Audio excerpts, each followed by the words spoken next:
Subscribe to our YouTube channel and press the bell icon to get the latest updates. Bharat के दक्षिण में धनुषकोटी और श्रीलंका के उत्तर पश्चिम में पंबन के मध्य समुद्र में 48 किलोमीटर चौड़ी पट्टी के रूप में उभरे एक भूभाग के उपग्रह से खींचे गए चित्रों को अमेरिकी अंतरिक्ष अनुसंधान संस्थान नासा ने जब 1993 में दुनिया भर में जारी किया तो भारत में इसे लेकर राजनीतिक वाद विवाद का जन्म हो गया।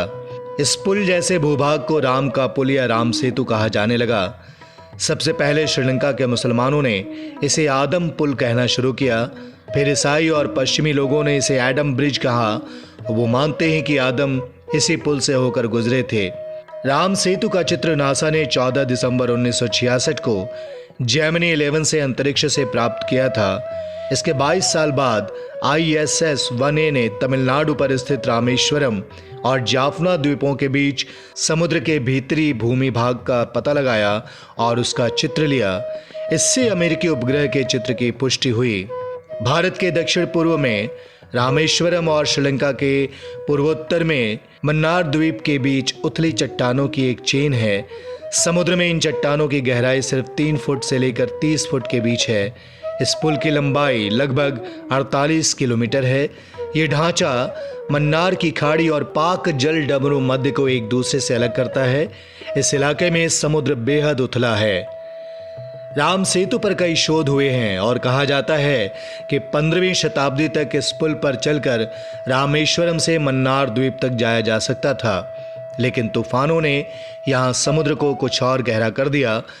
1480 ईस्वी में यह चक्रवात के कारण टूट गया और समुद्र का जलस्तर बढ़ने के कारण डूब गया।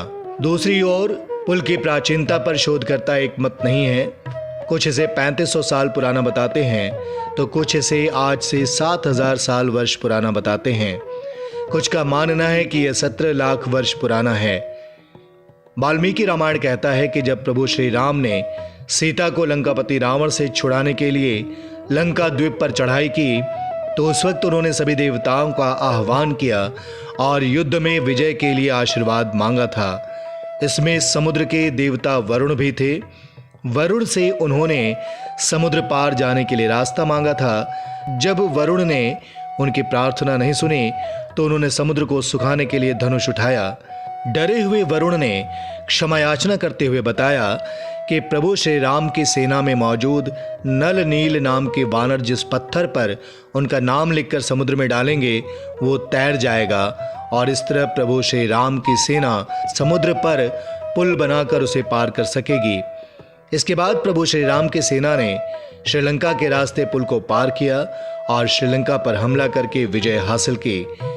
भगवान राम ने जहां धनुष मारा था उस स्थान को धनुषकोटी कहते हैं।